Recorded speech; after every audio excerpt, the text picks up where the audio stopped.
इमारत केली नाही. अरे काय पैसे खायचंच काम आहे बघताय.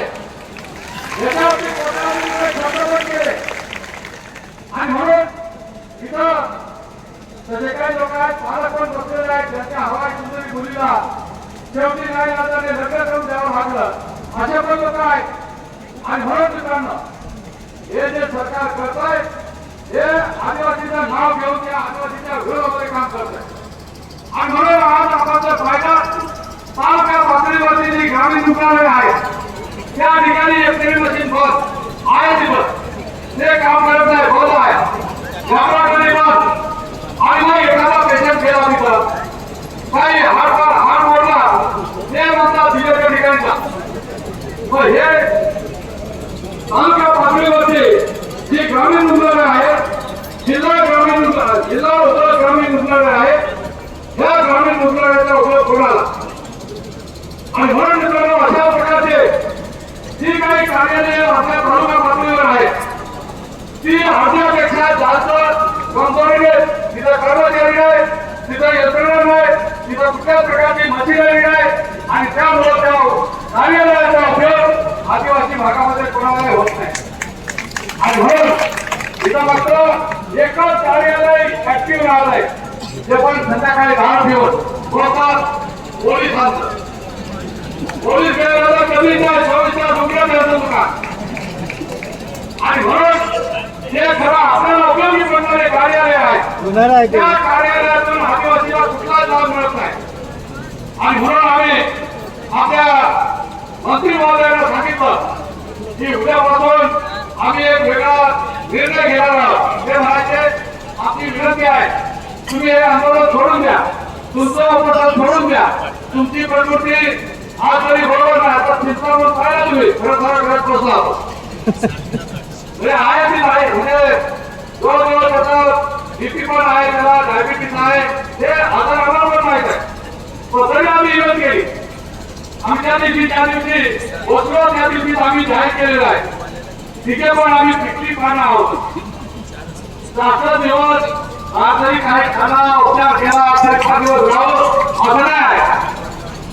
आणि म्हणून आमच्या समाजासाठी जर इथं लढता गेलो आम्हीच म्हणू की आमचा हा जन्म सत्कारणी लागला आदिवासी.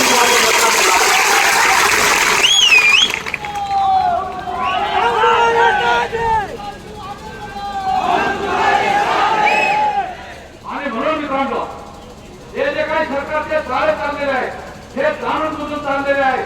सरकारच्या मनात राहिला असं या मुलांना नोकरी देण्याचं सरकारला कुठे जायचं नाही. कोर्टाने आदेश स्टे दिलेला नाही निकाल दिलेला नाही काही केलेलं नाही. कोर्टाच्या आदेशाला अधीन राहून आम्ही ह्या मुलांना तात्पुरती नोकरी देतोय.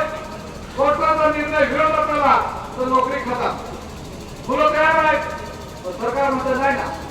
म्हणजे बाकीच्या लोकांना दिली तशी बाकीच्या लोकांना 8 त्याच वेळेत दिली मग आमच्या आदिवासीला काय विटाळा आहे का. आमच्या आदिवासीला का नोकरी नाही. आणि म्हणून ही जी राहणारी गोष्ट आहे आदिवासींना मात्र बाजूला वेगळं नाही द्यायचा आणि बिगर आदिवासी असतील ते बरोबर करायचे. त्याचे एक अत्यंत ज्वलंत उदाहरण आहे तुम्हाला सांगतोय. तुम्हाला कविता माहिती आहे का कोणाला. आपल्या देशामध्ये आदिवासी क्षेत्रातून ही कविता राहून धावपट्टी म्हणून जागतिक पातळीवरच्या स्पर्धेमध्ये त्याचबरोबर हिंदुस्थानमध्ये देशामध्ये झालेल्या स्पर्धांमध्ये तिने अत्यंत उच्च प्रतीची पटकावलेली आहे. आणि सरकारमध्ये एक नियम आहे जे उत्कृष्ट खेळाडू आहे त्या खेळाडूंना सरकारच्या खास प्रोव्हिजनने त्यांना क्लास 2 ची क्लास 1 ची त्याच्या म्हणजे याच्याप्रमाणे ग्रॅज्युएशन प्रमाणे त्यांना नोकरी दिली पाहिजे. त्याप्रमाणे कविता राऊतच्या बरोबर एक पुणेकरची मुलगी ललिता भावत ही पण कवितेच्या बरोबर होती. ह्या ललिता बरोबर बिगर आली होती आणि दोघींनी पण एकाच वेळेस अर्ज केला सरकारकडे की आम्ही खेळामध्ये उत्कृष्ट अशा प्रकारची कामगिरी केलेली आहे आणि सरकारच्या नियमाप्रमाणे आम्हाला आता पुढचं जे आयुष्य आहे ते जगण्यासाठी कुठेतरी नोकरी द्यावी अशा प्रकारची मागणी केली. ललिता बाबांना पटकन नोकरी मिळून गेली. ती डेप्युटी कलेक्टरची अर्ज मिळाली. परंतु कविता राऊत ही आतापर्यंत ऑफिसच्या फेऱ्या मारून राहिलेली आहे. कविता राऊतकडे 5 पत्र आहेत. या ललिता बाबरकडे फक्त 3च पत्र आहेत. कविता राऊतला पसंत फिरायला लावलं 3 पत्रामध्ये. ललिता बाबर मात्र बिगर आदिवासी असल्यामुळं तिला ताबडतोब डेप्युटी कलेक्टरची नोकरी लावून दिली. याचा उद्देश स्वतःचा. बघा तुम्ही, सरकार बिगर आदिवासीच्या बाबतीमध्ये वेगळा विचार करत आहे आणि आदिवासीच्या बाबतीमध्ये ते पडले तरी चालते. तुम्ही जग जिंकलं तरी तुम्हाला मानच द्यायचं नाही, तुम्हाला तुमची परवाच करायची नाही, हे सरकारने ठरवलेलं आहे. मित्रांनो, एक दुसरा अजून तुम्हाला उदाहरण देतोय की 1995 पर्यंत ज्या महाराष्ट्राच्या आदिवासीच्या राखीव जागा ज्या आहेत त्या राखीव जागांवरती बिगर आदिवासींनी खोटी सर्टिफिकेट घेऊन त्या जागेवरती त्यांनी नोकरी म्हणजे सुरू केली. हे आदिवासी संघटनांच्या बाबूसाहेबांचे सारखे, आमचे रामचंद्र सारखे यांच्या लक्षात आल्यानंतर त्याने सुप्रीम कोर्टामध्ये अपील केलं. याच्यामध्ये पद्माकर वळवी वगैरे जे नंदुरबारचे आमदार होते, माजी मंत्री होते, त्यांनी पण भाग घेतला आणि त्यांनी सुप्रीम कोर्टामध्ये रिट केल्यानंतर सुप्रीम कोर्टाने ते जे 1.25 लाख लोक होते बिगर आदिवासीच्या जागेवर काम करत होते ते कोर्टाने आदेश दिला हे लोक ताबडतोब बाजूला काढा आणि त्या ठिकाणी आदिवासी जो पात्र उमेदवार असेल त्याला भरा. सरकारने नाईलाजाने 1.25 लाख लोक हे बाजूला काढले. खरं तर म्हणजे कोर्टाने असा आदेश दिला होता त्याने खोटी सर्टिफिकेट घेतलेले आहे त्याच्यावर गुन्हे पण दाखल करा. सरकार मायबाप इतकं दयाळू की त्याने त्याच्यावर खटले तर दाखल केले नाहीच नाही. पण त्यावेळेस सरकार होतं त्याने सांगितलं की याचं एवढं वय झालंय, यशस्वी झालेले आहे, त्याला पुढे नोकरी मिळणार आणि म्हणून त्याचा पुनर्वसन इतर खात्यामध्ये समायोजन करून टाकलं. परंतु त्या 1.25 लाख जागा ज्या आदिवासीच्या होत्या त्या जागावरती आदिवासी अजून आतापर्यंत भरला गेलेला नाही. त्या जागा रिकाम्या आहे. आता 2017ला अशाच प्रकारचा एक रीट दाखल झाला की 12,500 बिगर आदिवासीची खोटी सर्टिफिकेट घेऊन आणि नोकरी करतात.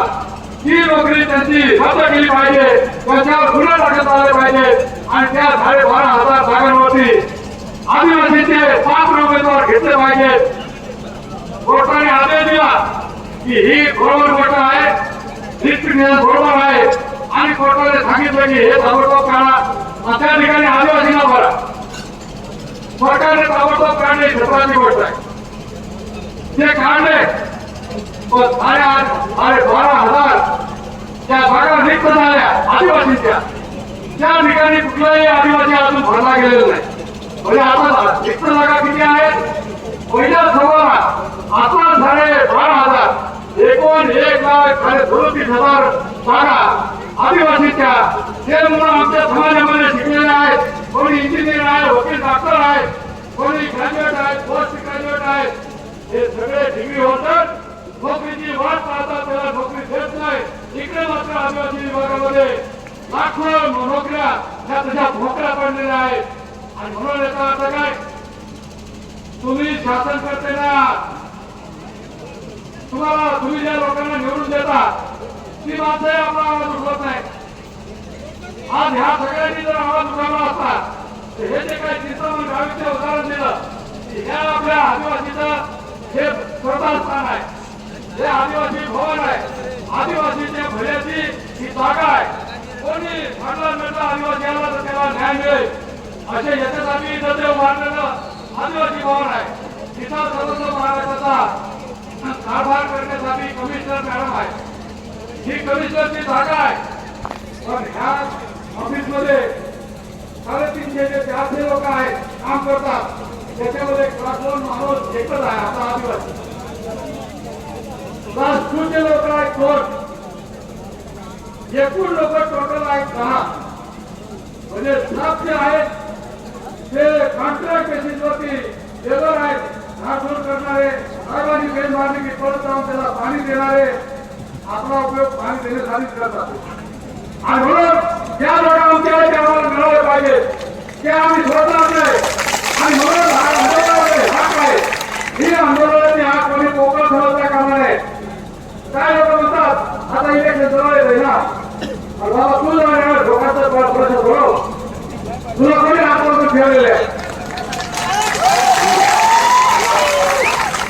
आणि म्हणून आपल्याला मी विचारू इच्छितो आमचा प्लॅन आमचा जे काही पुढची केस होती जास्त बोलण्यात काही अर्थ नाही. आम्ही पण चिंतामणच्या सोडवायचा ताकदवान आहे. आता भाजपला कमीला मर्यादितच आहे.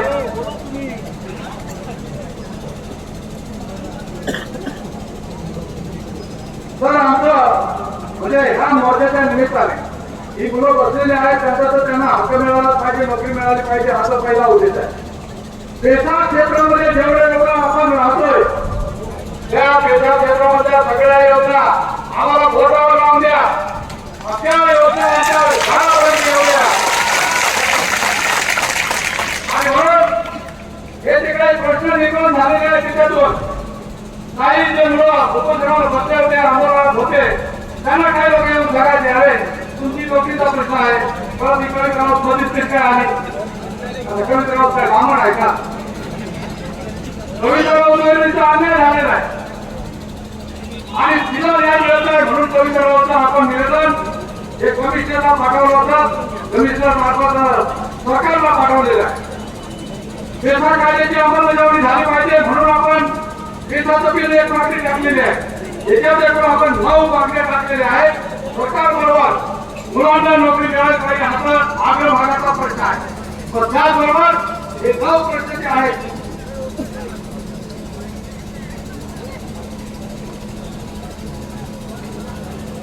मुद्दे जे आहेत ते पण आपल्याला माहितीसाठी वाचून दाखवतो की आदिवासी समाजाच्या 12,500 पदाची पदभरती सरकारने तात्काळ केली पाहिजे. ही पण एक मागणी आपल्या त्याच्यामध्ये टाकलेली आहे. त्याच्यानंतर महाराष्ट्र शासनाच्या आदिवासी विकास विभागातील वर्ग 3 संवर्गाची होते आदिवासी बहुल जिल्ह्यासाठी लोकसंख्येच्या आधारे वाढीव आरक्षणानुसार मंजूर करून त्यानुसार भरती होत नाही.